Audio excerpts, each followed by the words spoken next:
Bismillahirrahmanirrahim. Assalamualaikum warahmatullahi wabarakatuh.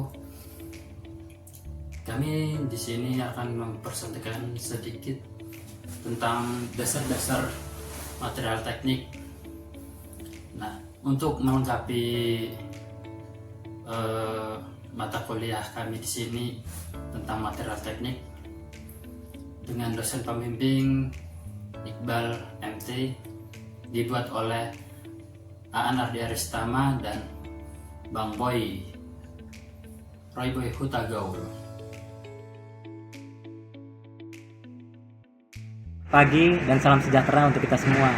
Saya Roy Boy Hutagaul dari Teknik Industri ingin menyampaikan material teknik. Material teknik itu sendiri adalah bahan yang digunakan untuk membuat benda, struktur, dan komponen buatan manusia. Material teknik digunakan dalam rekayasa dan perancangan di bidang teknik. Bahan teknik secara garis besar dapat terbagi menjadi beberapa komponen, yaitu seperti bahan teknik secara garis besar dapat terbagi menjadi beberapa kelompok seperti di bawah ini. 1. Logam, kedua polimer, karet, gelas, keramik, dan hibrida.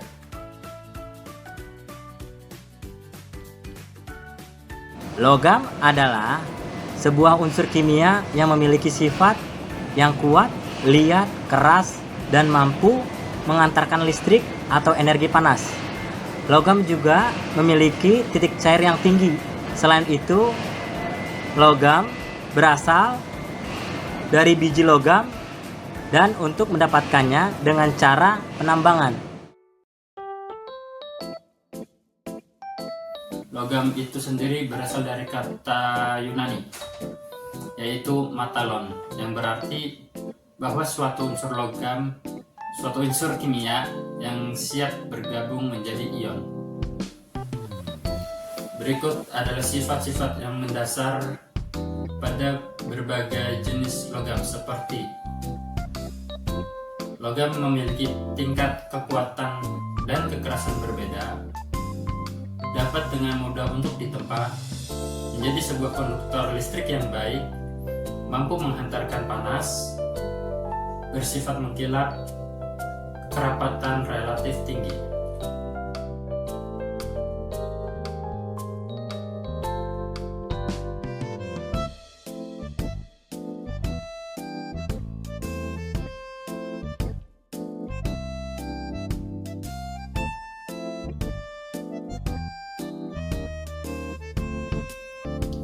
Logam terbagi menjadi dua, yakni logam feros dan logam non-feros. Logam feros adalah material dengan unsur besi sebagai penyusun utamanya, sedangkan logam non-feros adalah material yang tidak berbasis pada unsur besi. Berikut diagram logam. Logam di sini berdasarkan diagram logam feros dan non-feros. Logam feros seperti steel dan cast iron. Berikut juga beberapa unsur-unsurnya.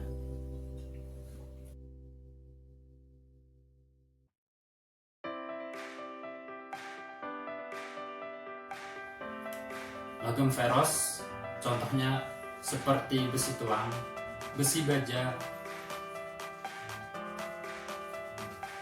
baja karbon tinggi, besi tempa, baja karbon sedang, dan stainless steel.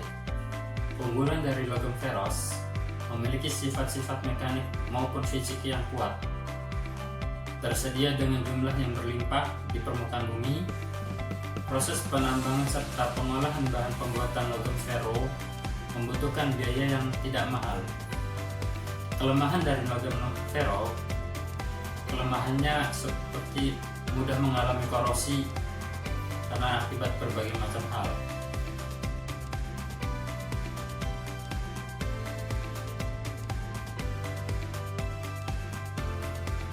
Berikutnya logam non-feros, contohnya seperti aluminium, tembaga, nikel, timah putih, magnesium, seng, timah hitam, dan logam-logam mulia. Keunggulan dari logam non-ferro, sifat logam non-ferro tahan korosi, dapat menghantarkan panas dan listrik, tidak bersifat magnetis, ringan, memiliki desain yang ringan. Kelemahannya, harga yang lebih tinggi, titik lelah yang lebih rendah, kekuatan yang lebih rendah dibandingkan logam ferro seperti besi dan baja.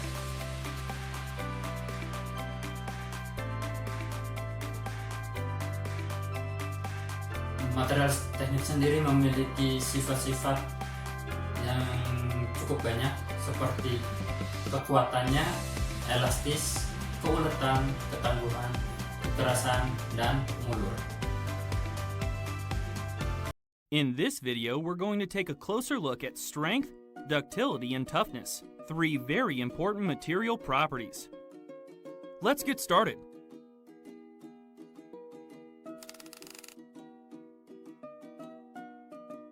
Strength is a measure of the stress a material can withstand. Two different values are typically used to define the strength of a material, the ultimate strength and the yield strength. Let's define them by taking a look at the stress-strain curve obtained from a tensile test.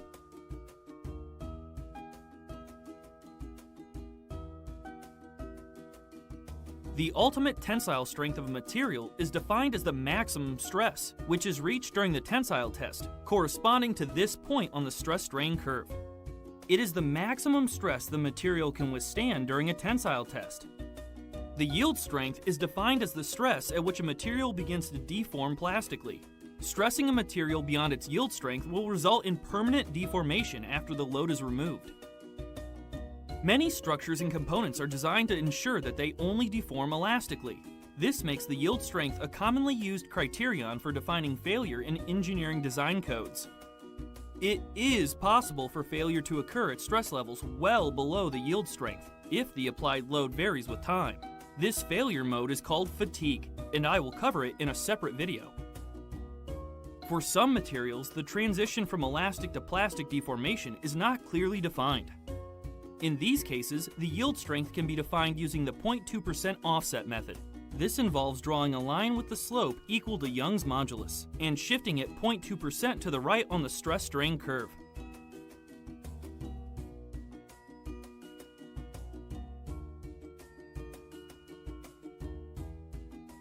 So far, we have only discussed strengths in the tensile direction. But what about the compressive direction? For ductile materials like mild steel, the yield and ultimate strengths are very similar in the tensile and the compressive directions. Tensile tests are usually easier to carry out than compression tests, and so compression tests aren't often performed for these materials. For brittle materials like concrete and ceramics, however, the material strength is much larger in compression than in tension. I will talk about why this is the case later on in the video. First, let's look at some examples of strength values for a few different materials.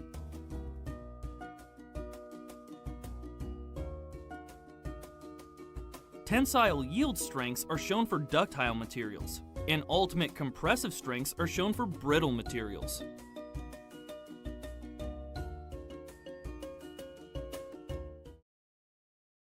I've mentioned material ductility a few times in this video, so now is probably a good time to define it properly.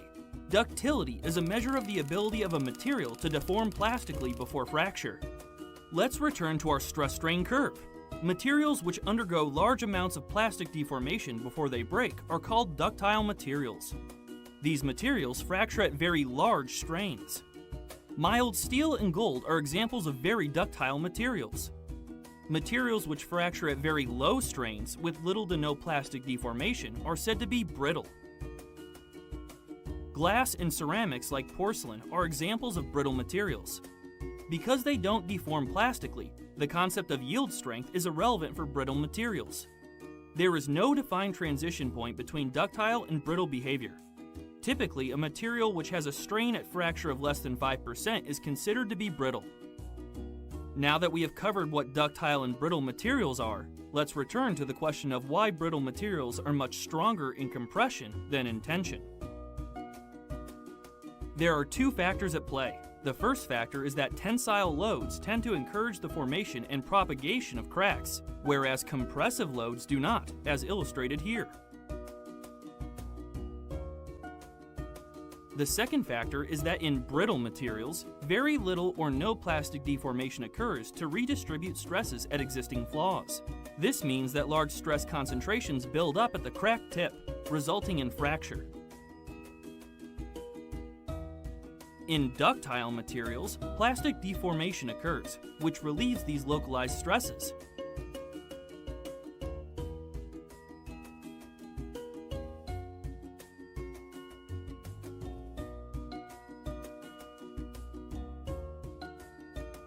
Ductility can be dependent on temperature.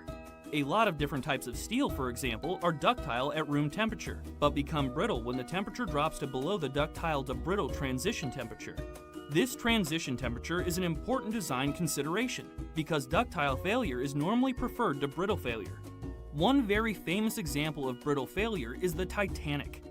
The icy waters of the North Atlantic are thought to have caused the steel of the ship's hull to drop below its ductile to brittle transition temperature, resulting in catastrophic brittle fracture.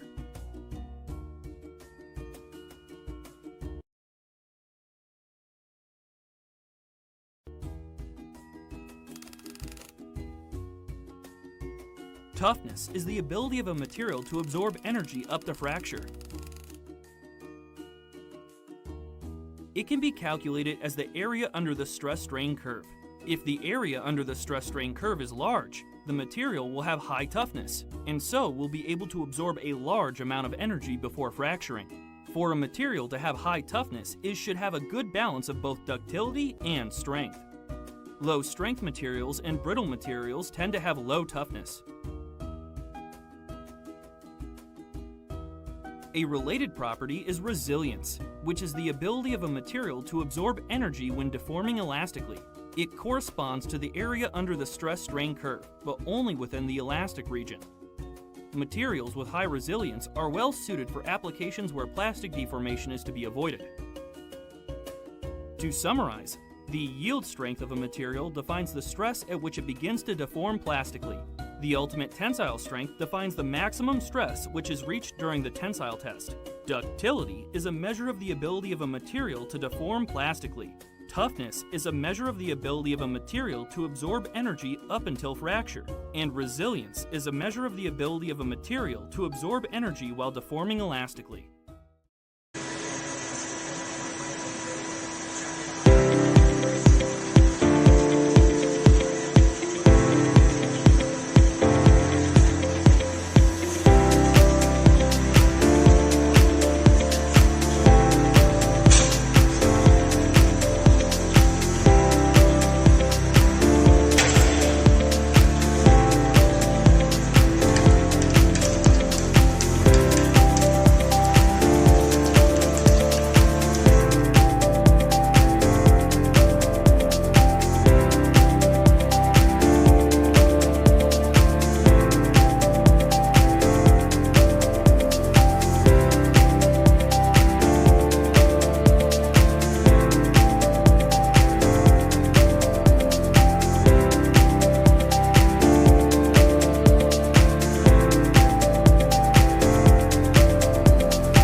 Secara ringkas, paduan logam atau metal alloy adalah campuran dua atau lebih logam atau logam dengan unsur non-logam dirancang untuk meningkatkan sifat-sifat tertentu seperti kekuatan, ketahanan, korosi, dan berat yang lebih ringan, menjadikan pilihan yang lebih baik daripada logam murni dalam banyak aplikasi teknik. Terdapat dua jenis-jenis logam, seperti logam ferros dan logam non-ferros. Logam ferros logam yang mengandung besi seperti baja dan besi tuang. Baja khususnya memiliki kekuatan yang tinggi dan banyak digunakan dalam industri konstruksi dan otomotif. Sedangkan logam non-ferrous, logam yang tidak mengandung besi seperti tembaga, aluminium, dan titanium. Logam ini lebih tahan terhadap korosi dan memiliki bobot yang lebih ringan dibandingkan logam non-ferrous. Baik, mungkin itu saja yang dapat kami jelaskan atau diskusikan mengenai dasar-dasar material teknik. Terima kasih. Assalamualaikum warahmatullahi wabarakatuh.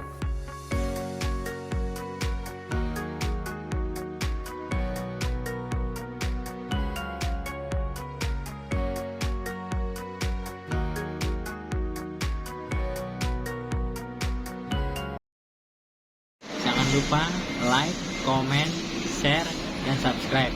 Terima kasih sudah nonton videonya.